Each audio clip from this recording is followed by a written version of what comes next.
सुरुचि ने प्रवचन सुन सुन के प्रतिज्ञा ले ली थी कि अब वो कोई भी पाप नहीं करेगी, सबसे अच्छे से बात करेगी, किसी के साथ बुरा नहीं करेगी। बहू, ये मच्छर तेरे गाल पे कब से बैठा है? अरे काट लिया तो गाल गुलाब की तरह लाल कर देगा। बैठे रहने दो माँ जी, उसे आराम करना होगा। उसने मेरे गाल को अपना घर समझ लिया है, तो मैं उसे बेघर क्यों करूं? अरे ज्ञान की बारिश बाद में करना, अपने गाल का मच्छर हटा ले। मलेरिया हो गया तो तुझे आराम करना पड़ेगा। माँ जी, डेंगू मलेरिया तो सांसारिक बीमारियां हैं, हमें इनसे ऊपर ही तो उठना है ना। अरे बेटा, इनसे आदमी ऊपर ही उठ जाता है। क्या हुआ? काट लिया। अरे मैंने तो कहा ही था, मार देना था उसको। नहीं नहीं माँ जी, उसे भोजन करना था, मैंने उसे पोषण दिया है, मुझसे पुण्य का काम हुआ है। अरे उड़ रहा है टुनटुना के, ताली बजा के मार दे वरना फिर काट खाएगा। नहीं नहीं माँ जी, जीव हत्या करना पाप है। मैंने एक बार व्हाट्सएप पे एक उपदेश पढ़ा था, मच्छर आपको काटे ये उसका जुनून है, उसके बाद आप खुजाओ ये आपका सुकून है।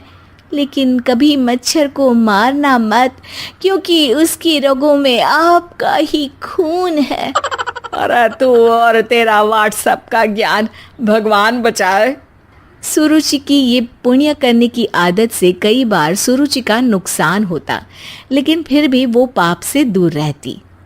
सुरुचि, मेरे सर में जुएं हो गई है, निकाल दोगी? कोई आपको अपने घर से निकाले, आपको अच्छा लगेगा क्या? अरे लेकिन परेशान करती हैं जुएं, दिन भर सर खुजाता रहता हूँ। देखो, इसी बहाने तुम्हारे सर की चंपी हो जाती है। तुम्हें तो जुओं को थैंक यू कहना चाहिए। तभी बाहर से ससुर जी की आवाज आती है। बहू, बहू। अभी आई बाबूजी। बेटा सुनो, ये देखो चाय में ना मक्खी तैर रही है, दूसरी चाय ले आओ जाओ। ला दूंगी, पर मक्खी मत हटाइएगा। अरे क्यों बेटा? मक्खी चाय का सेवन कर रही है, अच्छा थोड़ी ना लगेगा आप बीच में अडंगा डाल देंगी तो। आपको अच्छा लगेगा क्या अगर कोई आपकी चाय छीन ले? अरे पर निकालूंगा नहीं तो मक्खी मर जाएगी बेटा। नहीं नहीं बाबूजी, आप उसे पीने दीजिए, पीकर उठ जाएगी। लेकिन बाबूजी मक्खी के साथ ही चाय पी जाते हैं। ये क्या किया बाबूजी? अरे मक्खी सिर्फ चाय ही क्यों पिए, आज सुबह मैंने मिठाई भी खाई है, पेट में ही है, वो पेट में चाय भी पीती रहेगी और मिठाई भी खाती रहेगी। सुरुचि को समझ में नहीं आता कि वो बाबूजी के इस कारनामे पर क्या जवाब दे। वो सास के पास जाती है। सास के हाथ में एक खटमल मारने की दवाई है। माँ जी, आपके हाथ में ये क्या है? अरे बेटा, तू तो बीए पढ़ी है, इतना तो पढ़ने में आया ही होगा कि ये खटमल की दवाई है। माँ जी, आप क्यों मार रही हैं खटमल?